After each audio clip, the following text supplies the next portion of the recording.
The truth is, fluency doesn't come from studying, it comes from processing the language. And whether you realize it or not, your brain already knows how to do that. It already does. So let me give you a quick example.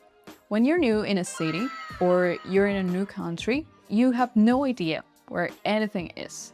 So you get lost, you check your map, you ask for directions all the time. Maybe you turn left when you needed to turn right and everything, and you're lost because you don't know. You're not familiar with it. But at some point, you start to notice and to realize that that was the street where you needed to go right.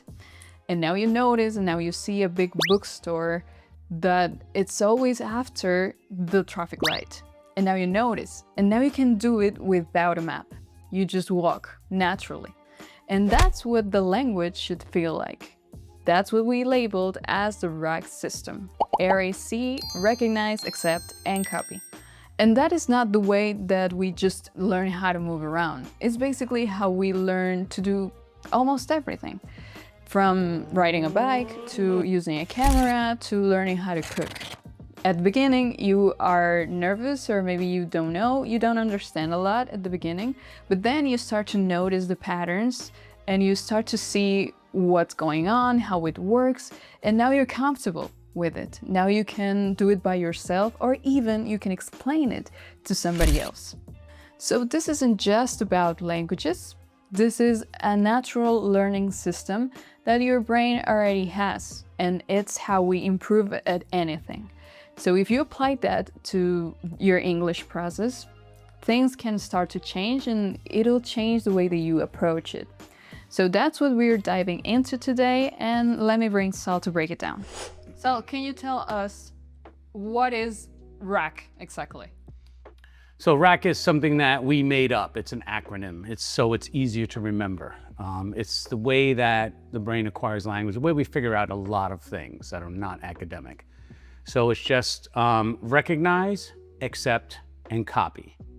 So you can use any other words to describe that, but the process works that in order to understand something or use something, you have to recognize it, acknowledge it, let's say. So recognize, you recognize a word, you know what it means. Accept means to get used to it or get accustomed to it to the point where you're able to use it. So when you're learning a language, especially a second language, you could start to recognize words. In the case of Spanish and English, there's a lot of words that are almost the same. So you can start recognizing almost right away.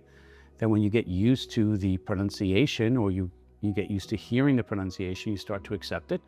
And then the copy part is then you'll copy it and you'll start using it. And you'll start saying the phrases that you hear, and you'll start basically copying what you're hearing from the natives. That's how children do it. That's how we all do it. And we do it with more than just language. We can do it. I always use the subway analogy, especially in Tokyo. First time I went to Tokyo, I looked at the subway chart. I don't understand anything. There's kanji on there. There's things. I had no idea what was going on. It looked impossible. But after a while, you start to recognize the pattern. Oh, this train line goes this way, this one goes that way, this one goes in a circle, these colors represent this, and you start to recognize things. And after 2 or 3 days, you accept it, you get used to it.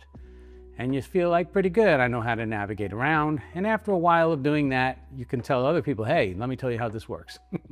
That's the copy part. You're so comfortable with it that you copy it, or you can kind of, teach it.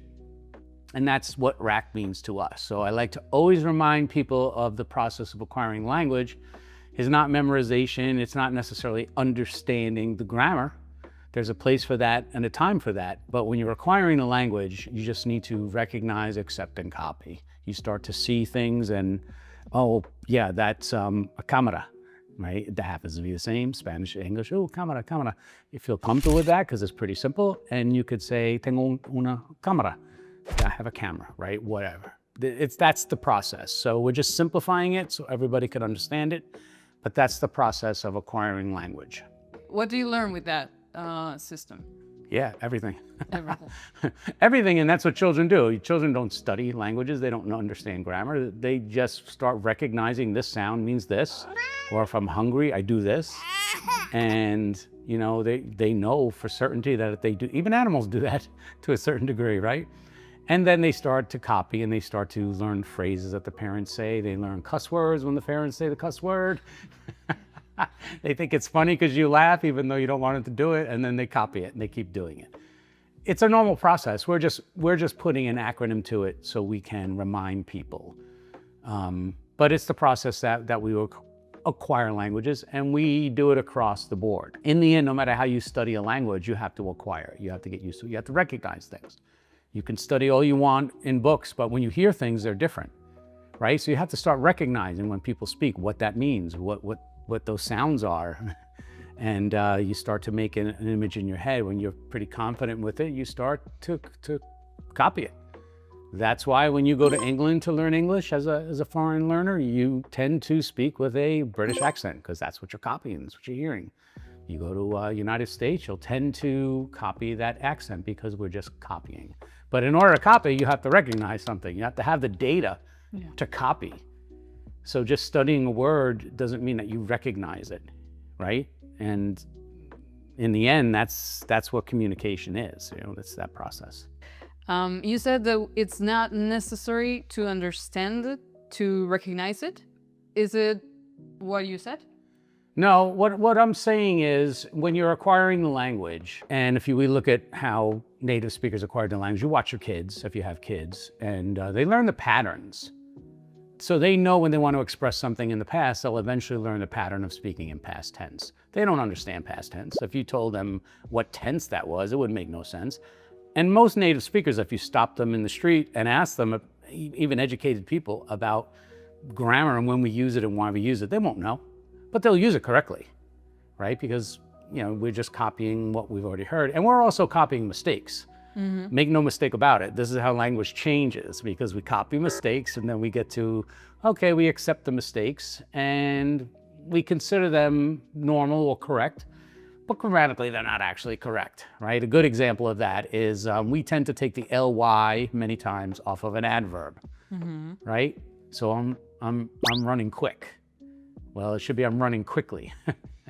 But we do that for expediency. English, we do that a lot. We tend to shorten and cut things for expediency. It's not grammatically correct, but you'll tend to copy that and to use that. And for communication purposes, which is what we're talking about. We're not talking about perfection or grammatical correctness. We're talking about communication. It works fine. And that's what we all do. That's how we acquired our first language. And so the rules shouldn't really change for somebody else acquiring it as a second or third language. It's really the same rules. You just have to, get used to it and use the same rules. Okay, so the thing is, you don't need to understand where it comes from, but you can understand and recognize it to use it, just like that. Well, when you're acquiring the language, you shouldn't focus on grammar because it's going to make things complicated and you're going to get out of that zone. You're going to get confused. We don't do that when we acquire our first language. What we do in time is we learn to correct our language to the point where it's correct. So if we were going to compose something, if we were going to do an entrance exam to a university, we would want to understand the grammar rules because we're going to be judged by that. It's a higher standard. Yeah. But that standard doesn't exist in just basic communications, right? So you don't have to study it, but there are times where you might have to study it. Depends on your circumstances, right? And what you're trying to do. I'm not saying it doesn't matter. I'm saying it's not important to acquire the language. Okay. But if you want to go for perfection, you're going to have to dig deeper into the grammar and understand it and use it correctly. And, most people don't. It's perfectly fine. Okay. And does this part of recognizing a word or a sentence is just noticing, or is it more to it? So if we want to acquire the language, we have to focus a little bit more. We have to pay attention. So you have to typically actively try to recognize things or recognize that you don't know something, right? So if we're having a conversation and I'm a beginner, and I understand a little bit, but when you say something and I don't understand it, I need to, at that point, try to recognize what that means or what's going on, especially if it's something I'm going to hear frequently, right? So if we say the same thing over and over and I don't know what that means, it would be smarter to stop, clarify what that means so you can recognize it in the future and then get accustomed to it and then start using it. If you want, I'll give you an example in Spanish. We used to hear when we would get out of a taxi, muy amable. Thank you. But I didn't know what muy amable meant, and to me it sounded like blah, blah, blah. Yeah. But I knew every time we got out of the taxi, you know, my wife would say muy amable, muy amable. And I didn't even know what was muy amable. So I couldn't even understand any of that. It was just a sound. Okay. And so eventually I wanted to know what that was. And of course I asked her, what do you say when you get out of the taxi? And she's like, I don't know, because it's stream of consciousness for her. It's her natural language. But she said it one time and I caught it and I clarified and I go, oh, she says, that's what you say when you want to say thank you, or it's a different way of saying thank you. Muy amable means very friendly, very nice of you. Mm-hmm. Now it makes perfect sense. I say it all the time when I'm in Colombia, muy amable, right? There's that process. Yeah, okay. But if you don't recognize it, you can't use it. You won't use it. Exactly. Right? And so the process does come by listening first, recognizing, and then you get accustomed to it, you get used to it. And then when you have enough oomph, you copy it, you use it. So that's the R.A.C system. It's not about trying so hard to understand it and to study it. It's about understanding that your brain is processing, and it's a whole process, and your brain is already doing its job and it already knows how it works. So once you know that, and once you know why, you don't need to study academically to use the language. You can change the way that you choose your method and the way that you approach everything. You let me know in the comments what do you think and how you're seeing this and if it's helping. And in the next episode, we're going into something that can change the way that you acquire new words. And it's connecting those words to ideas and objects and not vocabulary itself. Like, it's not about translation. So it's simple. It could sound simple, but it's something that could help you. So I'll see you in the next episode, and thank you for watching.